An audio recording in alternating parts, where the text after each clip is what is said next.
Okay. We're gonna be playing a visual novel. Um, don't know how long it's going to be. Uh, I've been actually really busy touching grass, surprisingly. Um, me when me when my growing up and my parents me me when me when trying to talk to somebody who isn't listening. Me when anyways. We're gonna be playing Please Be Happy. Um yeah, I don't know what to expect. I already know it's Yuri, so I'm very excited. Um Go grab your cat, go grab a drink, and we'll get started. Already extras options. Always double check your things before you head out. It's completely VA'd, so I'm like incredibly excited. Give me 1 second. Push this over. Okay. I think that's good.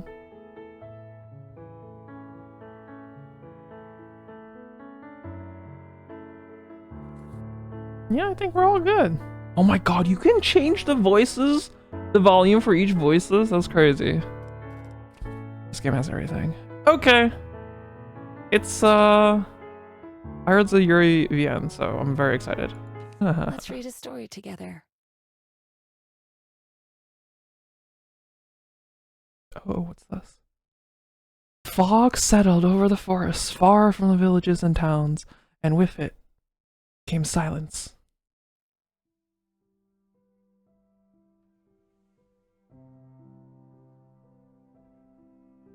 There you go. Birch trees shivered, pondering the weather, and dropped their leaves in fright. Streams bubbled unseen by man and babbled like the birds in the trees. In the middle of the forest was a grove, and in the middle of that grove was a log. It had been years since it had fallen. Once one of the proudest trees around, and now in death, was home to an abundance of life. This music is so good. A line of frantic ants ran to and fro. Mushrooms, cloud-like and pillowy, sprouted across one side like a footpath for fairies. Nearby, an old toad flopped contentedly in the mud. And inside the deep, damp hollow of the tree, something slept. A traveler strolled into the grove. Their steps were slow and tired, and they spotted the log with relief. Like greeting an old friend, weary from the day's journey, the traveler sat to take a rest. Whoosh. With a scrabbling of nails on rotten wood, a shadow bolted from inside the log to the tall grass nearby. The traveler watched the brush rustle as a faint patch of fur appeared within. Hello there, friend. Hello there. Hello there, friend. I didn't mean to disturb you. They held their hand towards the grass, offering a piece of dried fish. At first there was no reaction, and then first a snout appeared quivering as it tested the air, then followed the rest of the fox, sleek and tawny, as she took several slow steps forward. Her amber eyes were alight with mistrust, but also with wild curiosity. The stranger sat unfazed, their offering still outstretched. They dared to meet the fox's eyes, and in that glance felt something kindred. As the fox closed her jaws around the gift, a bond was made. Maybe we aren't so different, you and I. The traveler returned the next day, and the day after that. Each day they brought some treat for their new friend. Each day, the fox's steps grew a little more trusting. I didn't realize that it was gonna be bestiality at this rate. One day when the traveler arrived, the fox was sitting in the clearing, waiting patiently. Hello, my friend. Have you been waiting long?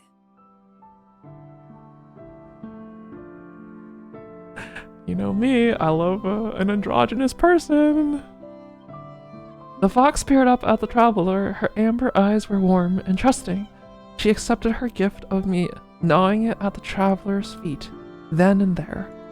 The traveler sat, imprinting into their mind the feeling of the wood beneath them, the clean air around them, and the tender bond of companionship. Where is your home, little fox? Is it here in this grove? Or do you come to see me too? I'm gonna up the volume a tiny bit more.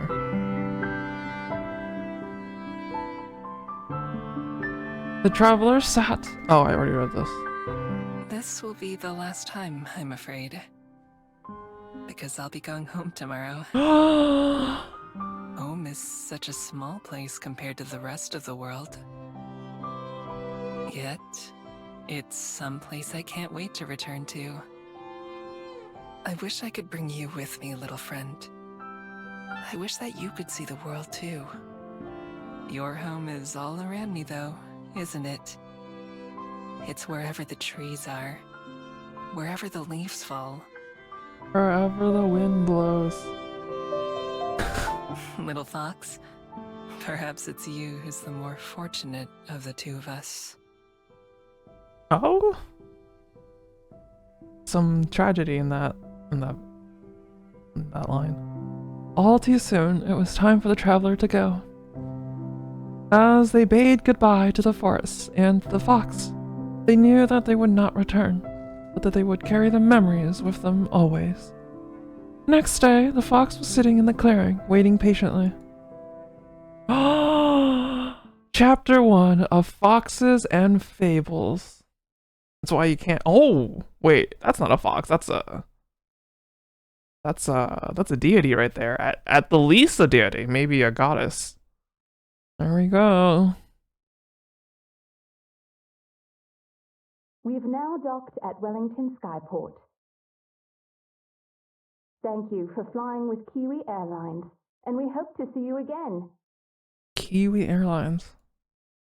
The intercom's announcement is muffled in the closet where I'm hiding, just like the clatter of the seatbelts and chattering of passengers getting ready to disembark. Oh, what? She's cute. I wiggle around impatiently, sore from crouching in here for I don't even know how long it's been. Hours for sure. The last few minutes always feel like they take the longest. A parade of footsteps begins to pass by outside my door. It's time. I listen carefully, waiting for a gap in the crowd. When it comes, I stand up and push the door open in a single moment.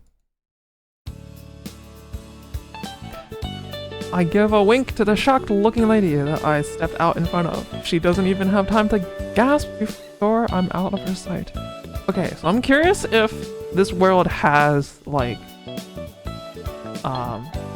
half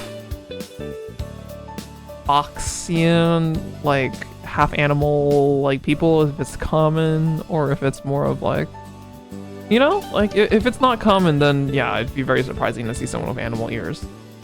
I'm going to... oh, dude. That art is so... oh. I don't know how to get back to the art, but it was so cute. Okay, let me do this. Because I think the voices aren't that loud, but the music is really loud, so I'm trying to, like, battle my mixer here. We'll see how it goes. Humans, they're always kind of slow. Oh, dude, she looks so cool. I nod at the smiling flight attendant as I pass her by, and then throw up my hood to cover my face. Oh, if she's a stowaway, that's illegal. It's been a while since I last flew, but it doesn't seem like things have changed much. It's always been harder to sneak on than it is to sneak off. I follow the crowd to the end of the walkway and step out onto the ground. After a long stretch, I take a deep breath and savor the fresh air after being stowed away for so long.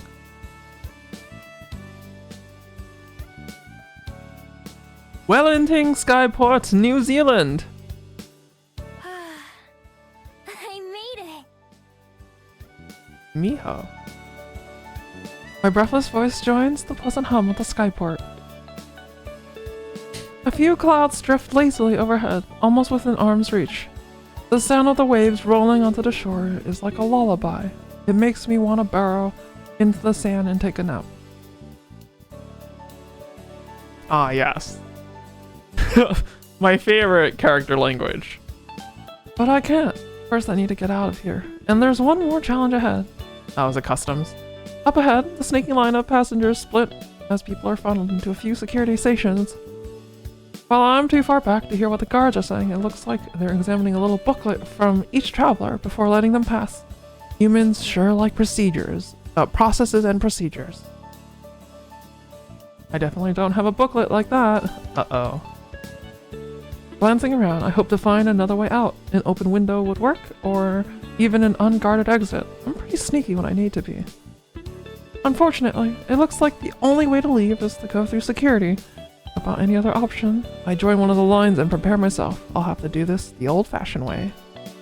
The line moves briskly as passengers are cleared one after the other, and I'm almost at the front of the queue before I know it. As the passenger in front of me approaches the booth, I listen closely. Good afternoon. Passport, please. Passport. Glory to Ostrowska. Right here. It's good to be home. I'm sure. Welcome back. She stamps something in the man's booklet and then hands it back to him, and he continues on out of the skyport. Next. Uh-oh. That's me. I don't know what they do to people without any papers, but I don't want to find out. I'm sure it involves lots of questions, being escorted around, and other unpleasant stuff. Casually approaching the gate, I put on my brightest, friendliest smile while keeping a slight distance. With my breathing steady and tail calm, I'm sure I put on a convincing act. Passport, please. Passport. Of course. Cute.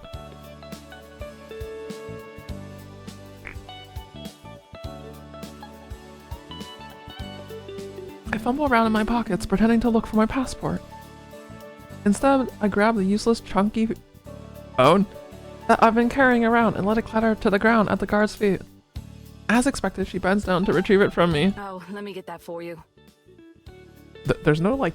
How does the guard get it if it's on the floor, if there's, like, a division? And I make a run for it, bolting ahead and rushing past security booths as quickly as I can. Hey, you, wait! That's crazy. Stop!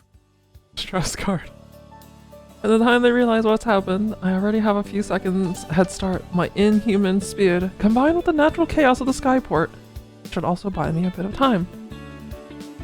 Still, I've gotta get them off my tail.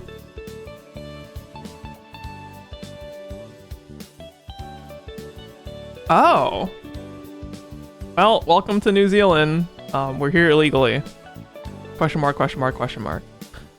Dashing through the skyport doors and out into the road outside, I don't even have time to take in the city. Without stopping for a breath, I run into the narrow streets while weaving between cars and shocked bystanders. Okay, I don't know if this is a New Zealand thing, but what the fuck are these line markers? Like, dotted yellows that point to a wall that are next to another wall? That doesn't make any sense. Being seen by so many people like this is annoying, but it won't matter by tomorrow.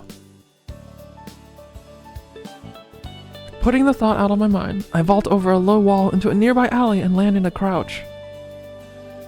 Out of sight, but for only a moment, I close my eyes and relax my muscles. All feeling disappears except a slight warmth against my neck. Out of sight. Oh. My secret weapon. The unremarkable looking necklace is one of my only possessions and by far the most important. A certain one of the beads strung around my neck begins to heat up in response to my will, a soothing warmth flowing through my body. My hands and feet begin to morph first, the fur chasing up my arms and legs as they distort and shorten. This sensation was so bizarre. The first time I tried, it's amazing how it's become second nature by now. Closing my eyes, I let my body and head shift in turn. The face is always a little uncomfortable, my once human face changing and lengthening into a snout with some difficulty. The process complete, after only a few seconds, I open my eyes not as a human, but as a fox. What happens to your clothes? I'm so curious to how this works. I dart away without waiting far quicker on 4 legs than I ever could be on 2. Obstacles like the stack of garbage cans ahead would be a pain to get past as a human, but instead I'm able to flit between the gaps without slowing down. I don't know if that's a typo. That's her! I know it! They're aware of shape-shifting humans? Sounds like the security guard hasn't given up on me yet. I picked up the pace, running as fast as my paws will take me. Her heavy breathing gets farther and farther away, and in just a minute or 2, I know I'm safe. I don't know where I am, but it's not like I know where I was when I started running. I almost felt bad for the lady who was chasing me. She never stood a chance. Even in the crowded city streets, there's no way anyone or anything can outrun me. The wind just wishes it could keep up with me. Comfortable that the danger's past, I slipped into another alley. Once I'm sure that I'm alone, I close my eyes and concentrate on the form I want to take once more. That familiar flowing warmth runs through me again, my body stretching and deforming at my command. A few seconds later, and I open my eyes to glance at my hands. Better luck next time. Well, I guess the clothes just kind of follow her. Brushing the dust off myself, I nonchalantly stroll out of the alleyway and back into the street. The odd person walks by on this errand or another, but not paying any attention to me, just the way I like it. Left, right, past turn, left. Mapping out my path in my head, I look for a way to the main roads. It'll be easier to get my bearings there. I pick turns at random without any real destination in mind. When I decided to make the journey to Wellington, it was pretty impulsive. I'd overheard another pair of travelers talking about it and how beautiful a city it is. With a moment now to take in the scenery, I can see they weren't wrong. The streets around here seem like a mix of homes and businesses. Everything is very colorful. Even the brick walls are covered in pictures and paint. In the distance, I can see green hills that are lined with houses, as well as green hills that are completely empty. There are a lot of hills, now that I look around some. Oh, cute. Oh, they're... If we could be any more obvious. From just a few streets away, the sound of pedestrians and busy intersections floats my way. I head in its direction, taking shortcuts through yards and driveways when it's convenient. In one lawn, a big dog growls at me as I jog past, but when I transform and growl right back, he tucks his tail and runs away. Dogs and I have always had an understanding. After squeezing through one last narrow side street, I finally emerge onto what looks like a main road. There's no cars here, but tons of people on foot. Oh my god.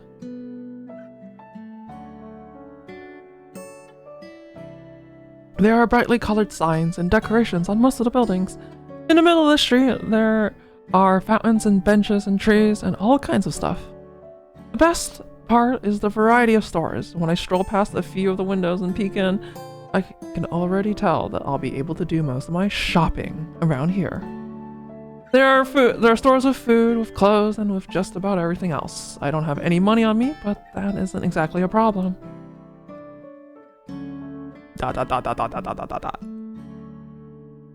What it is a problem is that it's too crowded. Dodging a couple of security guards is one thing, but trying to escape down a busy street with lots of people could be too much, even for me. I'll just have to remember where this place is and make another visit later. After all, the shops are closed. Then a man in a bright coat hurries past me, talking loudly on his phone in a language I don't recognize. He's so distracted that he doesn't even notice when his wallet falls out of his pocket and onto the sidewalk. I notice, of course.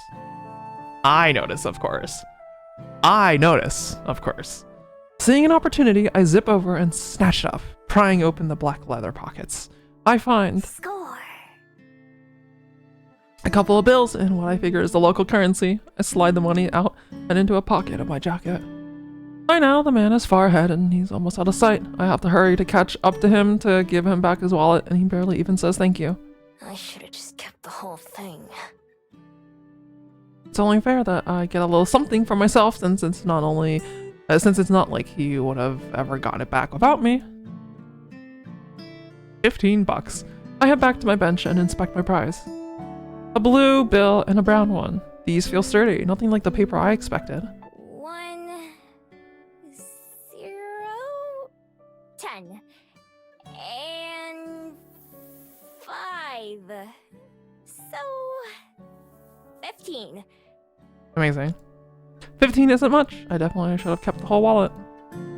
Oh well, at least this should be enough to buy myself something to drink.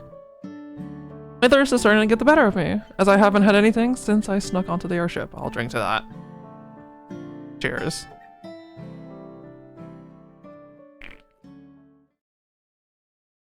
Following my nose, I walk down the busy street until I find one of the many cafes lining the path. The sign hanging above its front door has a picture of a bell on it. Oh, yeah. Oh. Ah, they're definitely using the perspective ruler. I mean, as I would. A charming bell rings out from above the door as I enter. I can't help but savor the wave of refreshing, cool air washing over me, which feels even better after so much running. Hiya!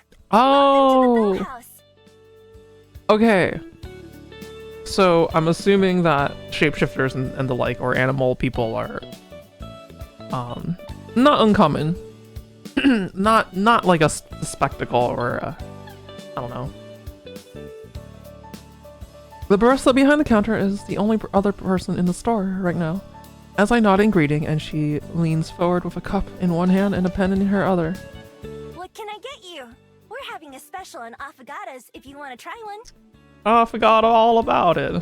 Usually, they're like $7, but today, they're only 5. Oh, that is cheap. I'd like a... I just noticed it's all animated, and they're all blinking and stuff too. That's cute. I'm not sure what an affogato is. Isn't that a vegetable? Not wanting to commit to this strange sounding drink, I look at the menu instead. Unfortunately, it's full of handwritten, spindly letters. I can't read a single word, and there are no helpful pictures. Safe option it is. I'll just have a vanilla latte. Yeah, that's like one of my go-tos as well if I don't know what to get. Ugh, boring. But okay. What the fuck? I didn't ask you for you to judge. Miho. That's a cute name. It's my first time testing out that name sounds. How that name sounds, and I decide that I like it. I decided on the airship that was the name and I would use here in Wellington. I've used so many names throughout my life that I can't remember most of them. For each new city that I visit, I come up with something new. Foxes don't have any use for names, so nobody ever gave me one. She scribbles something on the cup with a black marker. If that's how this name looks, then I'm even more pleased with it. $4.50, please. Oh, it's even cheaper than the on-sale affogato. I hand her the brown bill and she gives me back a big coin with a picture of a boat on it. Alright. I'll have this ready for you in no time. She sure seems enthusiastic. I nod as she spins around and starts working. Looking about somewhere to sit, I decide on a seat by the window with the sun pouring in. Near the entrance of the cafe, there's a wire rack with a stack of maps and tourist pamphlets, so I grab one of the maps before taking my seat. Like, this cafe is big and bright, with plants everywhere. They're on the walls, on the floor, and on the ceiling. Most of them are real and vibrant, obviously being well cared for. Even the lights that hang down from the ceiling have glass ornaments with little shrubs in them. Seems like I made a good choice coming here. Any place with a bit of nature in it is more comfortable to me than places without. I guess I should find a place to stay. Oh boy. Looking down to the map I traced the path I made from the port to this cafe. It's useful, but it doesn't really tell me anything helpful about the houses in particular. I'll need to find a higher vantage point. I move my fingers along the hills I notice from outside, following the little brown path to a patch of green with a little mountain icon. That should work for now. Miho! My ears perk up right as the barista arrives and places my drink in front of me. Thanks! I reach over and take the warm cup in my hand. but the barista doesn't let go. You ready for the rain tomorrow? Okay, why are they not letting go? Huh? Huh? It's gonna rain tomorrow. I glance behind me out the window. It's as sunny as blue a day as I've ever seen. How do you know that? There aren't any clouds out there. I'm just good with the weather. Anyway, if you forget, then you'll be sorry. Is she a soothsayer? Beware the weather of March. She finally lets go of my drink and heads back behind the counter. People are weird. Does the barista pull that on everyone? Oh my god, the barista was hitting on her! Standing on the doorstep, I have my first sip. Oh, this is really good. It's pretty plain, but well made. The coffee isn't too bitter, which is perfect for me. With a moment to myself, my thoughts turn inwards as I sip the warm drink. My first travels were in search of someone, but despite my whole life being spent trying, I haven't made any progress in finding them.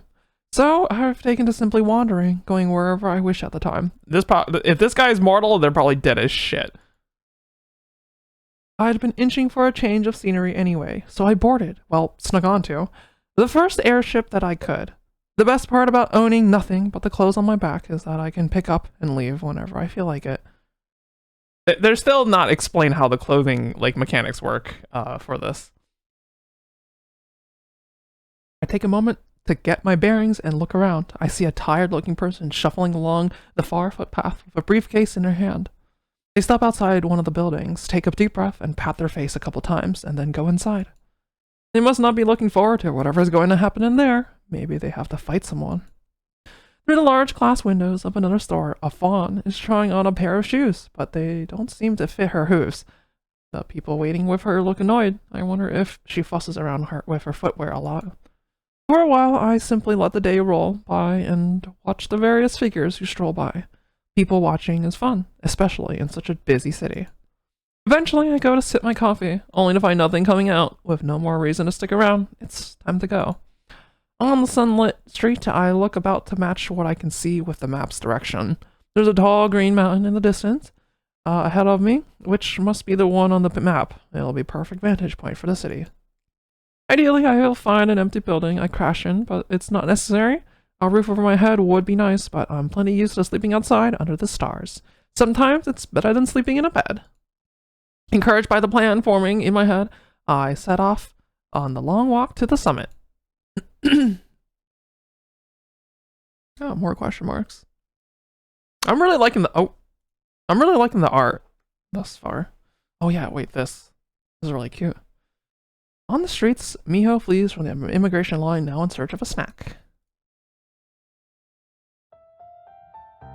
The path to the mountain turns out to be less simple than the map made it look. First, the trail takes me along the waterfront, and then it turns upwards to a small forested area.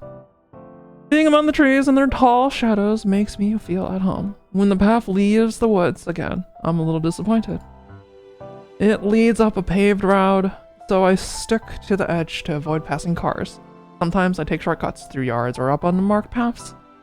There are quite a few nice-looking homes right along the roadside. I make a mental note to go check them out when I'm low on money or food. Not much further along, a concrete lookout offers another glimpse of the city below. A couple airships are coming into dock at the skyport, probably from one of the other floating islands. There's still a way to go to the top of the mountain, but luckily the walk has been easy so far. I wouldn't even consider it a hike. Eventually, I reach the final stretch of the road. I can see where it curves ahead to the summit, and I hurry to the end. A metal railing spreads out like a crown on top of the mountain. As I go to toss my empty cup away, a pair of chatting tourists pass me by. How far is it from here? Sightseer. Well, about an hour from the base of Mount Victoria, so a bit further from here. Mount Victoria. I'm glad to know what this place is called. I say the name out loud to help commit it to memory. Standing at the edge, I'm treated to a wonderful view of Wellington. The city forms a crescent moon shaped around the bay, which glitters like a sapphire from up here. The sun is starting to set, and that makes the water even more shimmery. Even more airships can be seen coming and going. I think I can Even see the edge of the floating island we're on, miles out in the open sky. I survey the city using the skyport as a reference point. From up here, what felt like such a long chase really doesn't look far at all. If I strain my eyes, I think I can even see the coffee shop from earlier. What was it the barista said it was called? The Bell House? It's kind of tough to make out details. My hearings and senses of smell may be great, but my eyes aren't that much better than a human's. Then I noticed something useful. Look! Is that our house? Oh my god, the child does not sound like a child. The child sounds like an adult voicing a child.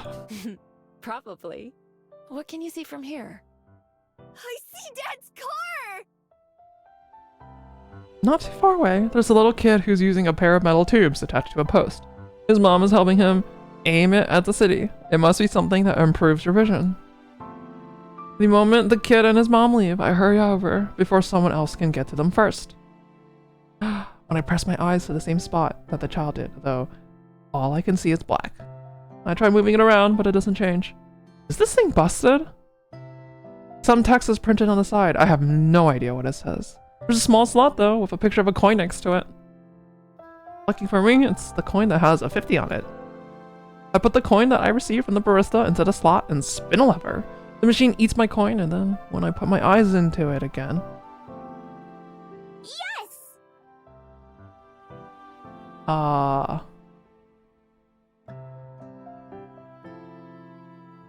Is this just a filter over a real picture? Everything looks much closer now. Even the trees on the other side of the hill appear in crystal clear detail, like I'm standing right next to them. I aim the viewing glass at the city and look around, trying to find a good place to rest for the night. Houses are a no-go. Even if they look empty or abandoned, you can never let your guard down for a minute.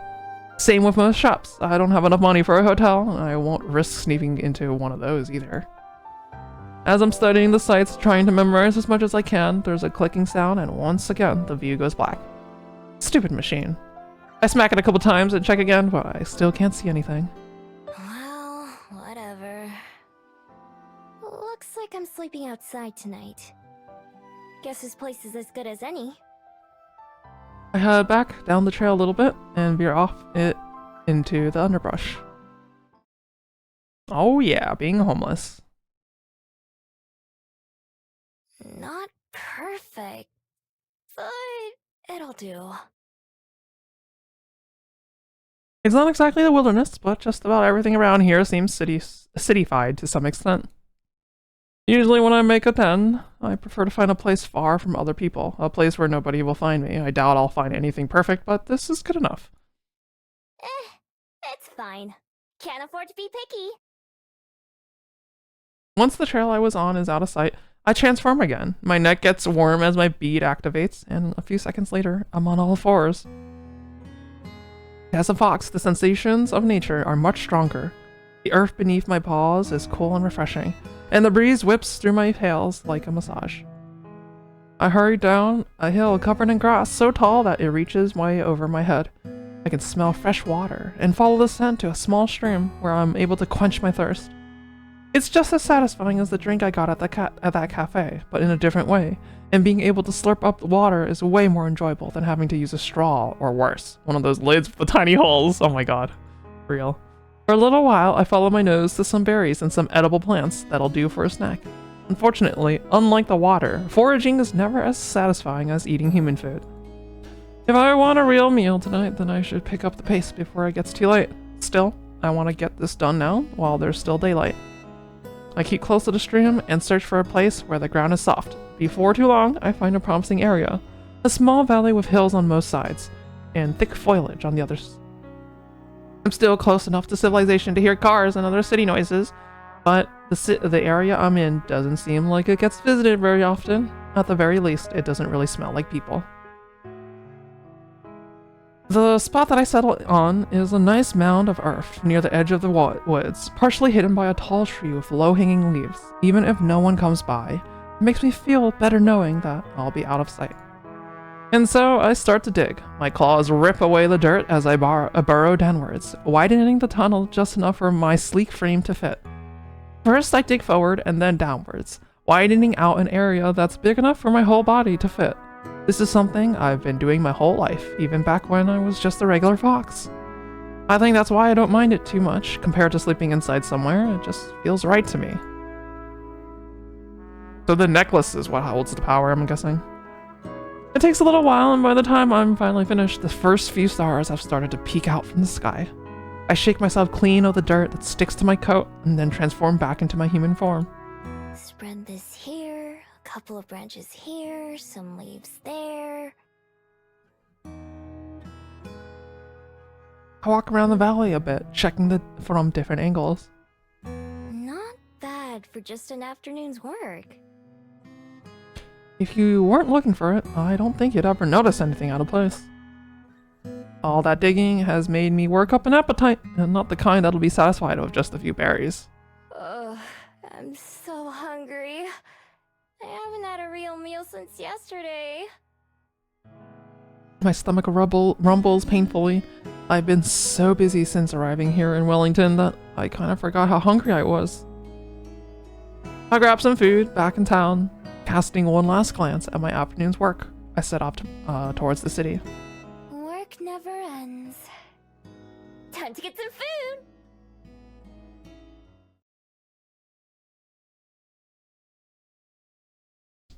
food! More question marks.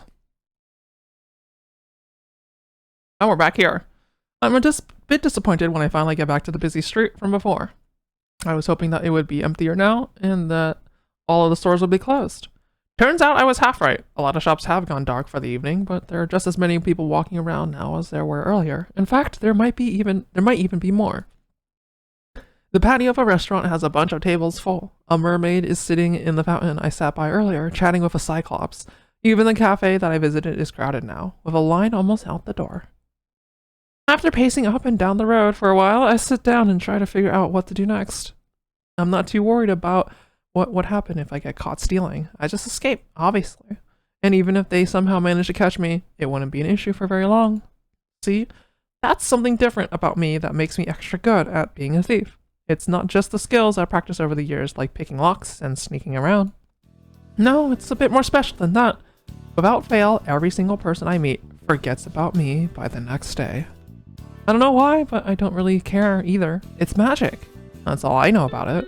Really useful magic. Everywhere I go, no matter how careless I am, all of my problems are solved by the next day. That doesn't mean there's no danger. I've been caught in the act before and beaten or harassed before I can manage to get away. I've even lost a few prizes that I stole fair and square because I had to get going in a hurry. But if someone sees me but isn't able to stop me, I know that I'll be home free. Sure, they might remember having something stolen, but they'll never know who did it. It almost makes things too easy. Right now, it would be smarter to just come back even later, even in the dead of night, and hope that there are no people around. I'd be able to take my time browsing without having to worry about making a quick escape. Where's the fun in that, though? I walk casually up and down the streets, glancing into the windows, without being too obvious about it. Some stores still have customers inside, and others have locked their stores and shut off the lights. Most of the restaurants are still open and are only making me hungrier. Stealing from restaurants is a bit much, even for me, though I've tried it before, but the cluttered kitchens as well as all the tables and chairs make it hard to get around. Plus, I've learned the hard way that there are plenty of hot or sharp things for angry cooks to throw at you as you try to make your way out. Instead, packaged and pre-made foods are my best friends, things that I can grab multiples of at once and stuff into my pockets. If I'm really lucky, I'll find a place with refrigerated sandwiches or salads, or sometimes perfectly good hot foods that gets thrown out. You wouldn't believe the kind of stuff that's available if you don't mind sifting through the trash a little bit. It's not ideal, of course, but a hot meal is a hot meal. I know plenty of foxes who've eaten much worse. Target spotted. It's perfect. A small convenience store, snacks line up behind the front window.